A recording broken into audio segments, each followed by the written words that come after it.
In March 2018, we decided to revive Ahrefs' YouTube channel, and we grew it from around 14,000 subscribers to over 170,000.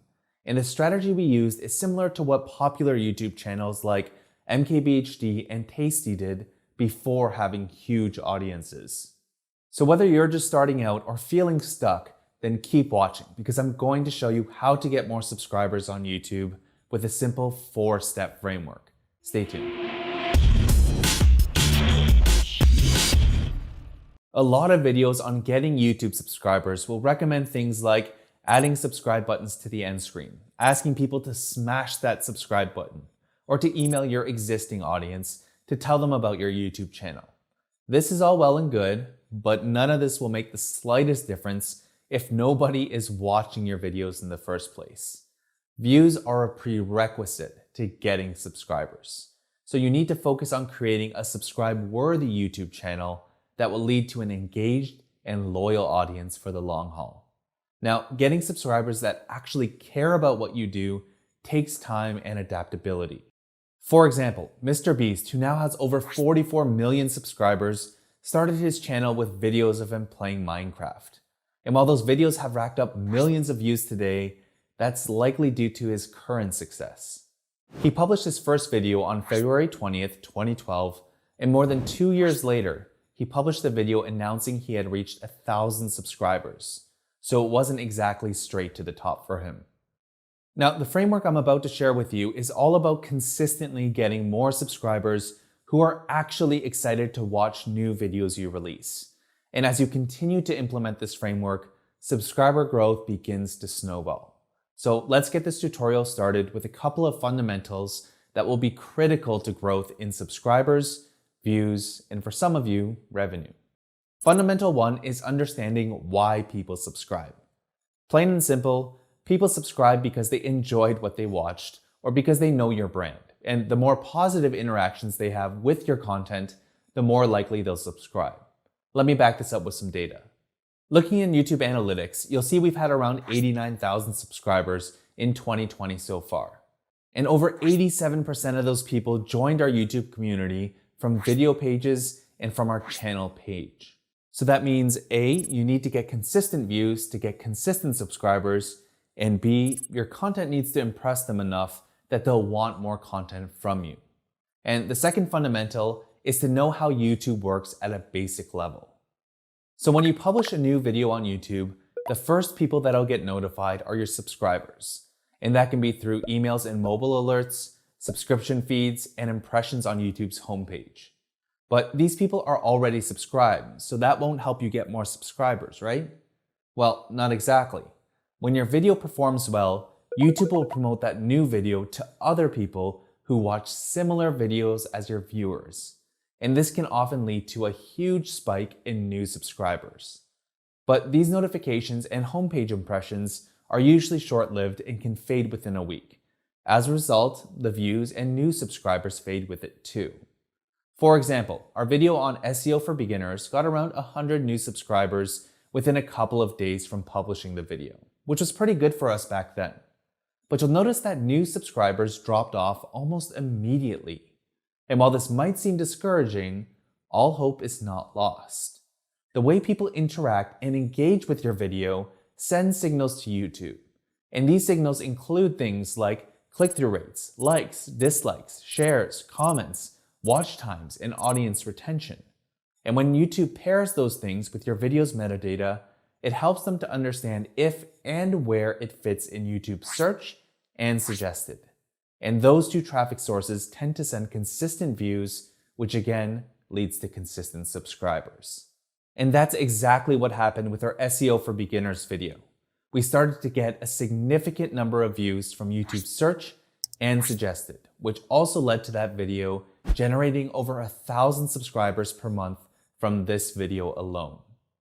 Translation: the trick to getting more subscribers consistently is to get consistent views from a relevant audience. Meaning you need to publish content that A, interests your existing audience so that they'll click to watch it, B, engages your audience so that YouTube will promote that video to similar audiences, and C, do some basic optimizations so you can rank in YouTube search and suggested.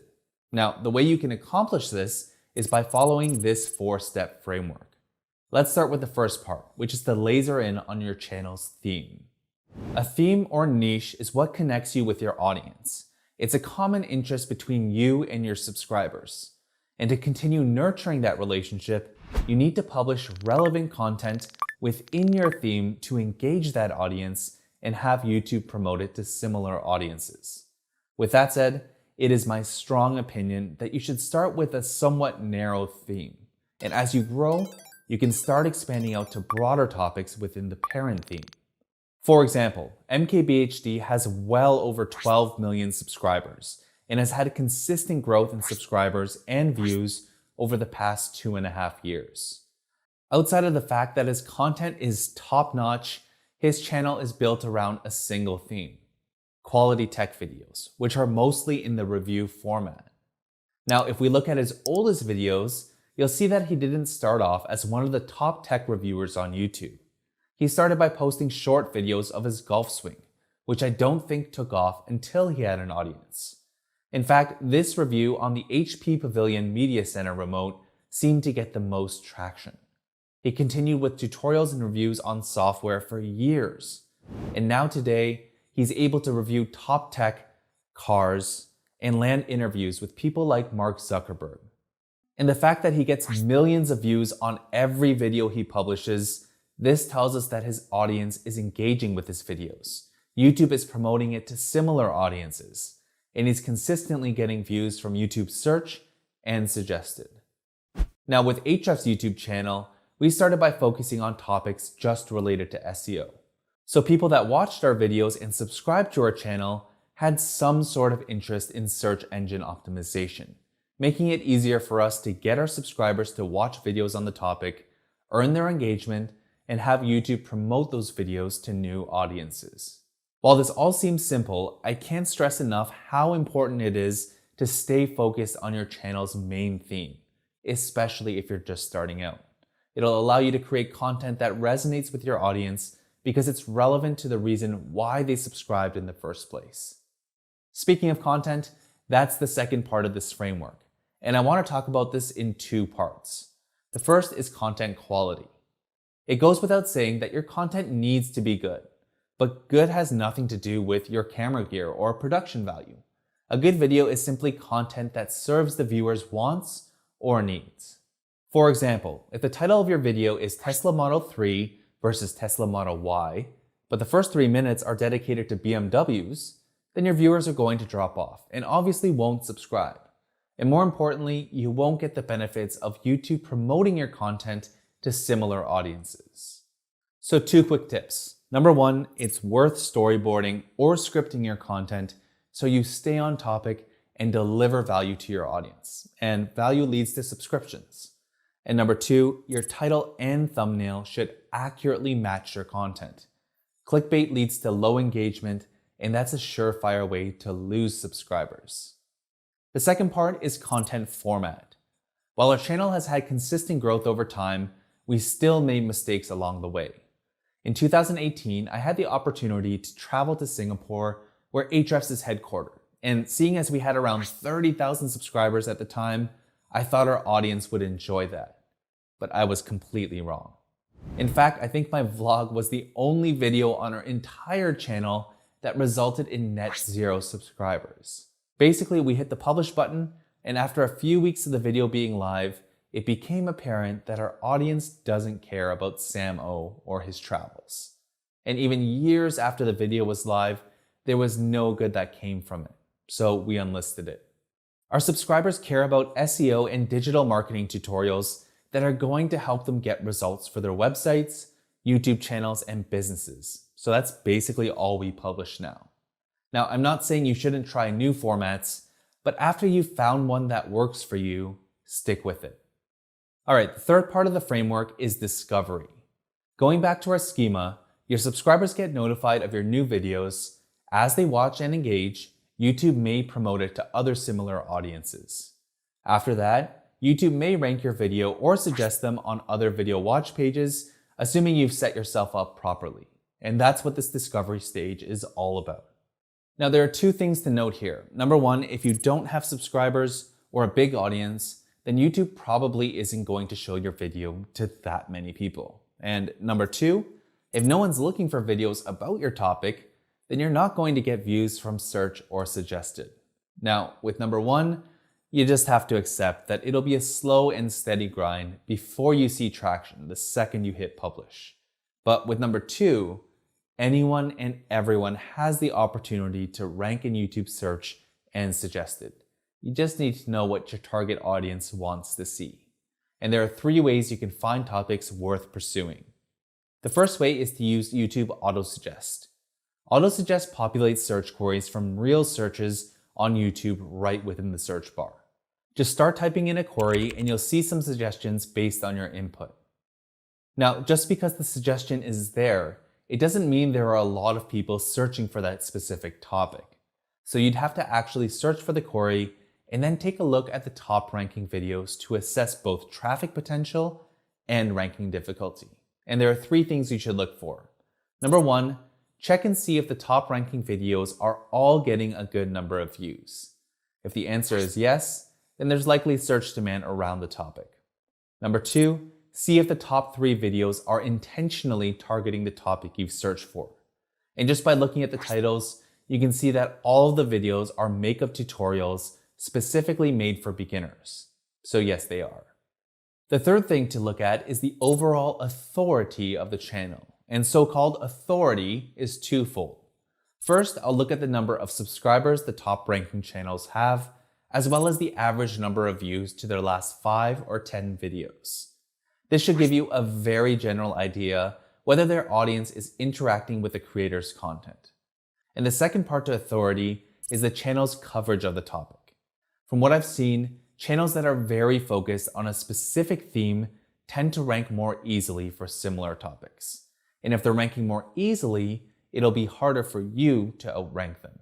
So a quick tip is to search for your topic using the search box inside their channel and seeing how those videos performed. And based on all of these factors, I'll decide whether the topic is worth pursuing. Now, the process that I just went through is pretty subjective, but you can gauge search demand more accurately using a keyword research tool. And there are 2 keyword research tools that I've used extensively. First is vidIQ. vidIQ has a keyword research tool built into their toolset, which shows you related keywords to your topic, search volumes, and various scores. And you'll see that they provide well over 100 keyword suggestions. And second is Ahrefs Keywords Explorer. Here you can see search volume trends, in this case for the United States, the number of clicks that happen when people search for your keyword, and global volumes broken down by country. And below that are snippets of keyword ideas from our various reports. So if we go to the phrase match report, you'll see over 211,000 keyword suggestions. On top of the same metrics that we just talked about, you can use these handy filters to narrow in on specific keywords you want to see. For example, if I wanted to create beginner level tutorials, I'll click on the include box and type in beginners. And if I see any topics that I'd like to cover, then I'll go back to YouTube and do a quick manual analysis to gauge our chances of ranking for that query. YouTube SEO has been one of our primary sources to consistently get views and subscribers to our channel. And we have a full tutorial on how to rank your videos on YouTube, so I'll link that up in the description. As for suggested views, you'll need to have an inventory of videos before you start to get significant traction. And from what I've seen, channels that are focused around a tight topic that drives all the right engagement metrics will naturally lead to suggested views. Why? Because if your videos are centered around a theme, most of them should be relevant to one another. Now, there are obviously more technical things to consider when it comes to earning suggested views. So if you want to see a tutorial on that, let me know in the comments. All right, the final part of this framework is the CTA, or call to action. As I showed you from our stats, the majority of subscribers are earned from our content. There are a few additional tips you can use to get more subscribers regardless of your current subscriber count. First is the easiest, and that's to just ask for it. And the general format I use is to include the ask and the why. For example, make sure to subscribe for more actionable SEO and marketing tutorials. Or if I've released a new series that'll be dripped out each week, then I'll say, make sure to subscribe so you don't miss the next video in the series. Simple. The second way is to use playlists. Now, while playlists won't directly earn a subscription, they increase the likelihood of a viewer watching more than one video. And the more exposure they have to your content, the more likely they'll hit that subscribe button. Playlists are a win in every way.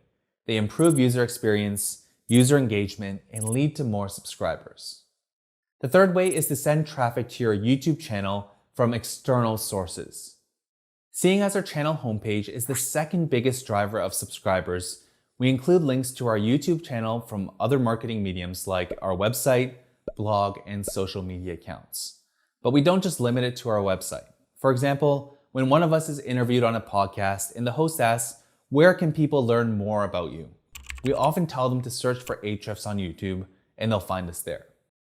And naturally, podcast hosts will often link to our channel from the episode we did together. And the fourth way is to use interactive features. These are clickable links that appear in your videos like end screen subscription buttons and watermarks.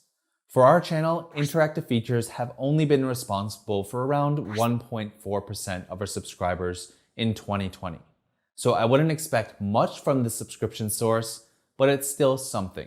Now, while I could go on for hours with other tips and tactics to grow your YouTube channel, I recommend watching our YouTube SEO and video marketing playlists, which I'll leave a link to in the description. Now, if you enjoyed this tutorial, make sure to like, share, and subscribe for more actionable SEO and marketing tutorials. And if you have any questions, leave one in the comments below. I'll see you in the next tutorial.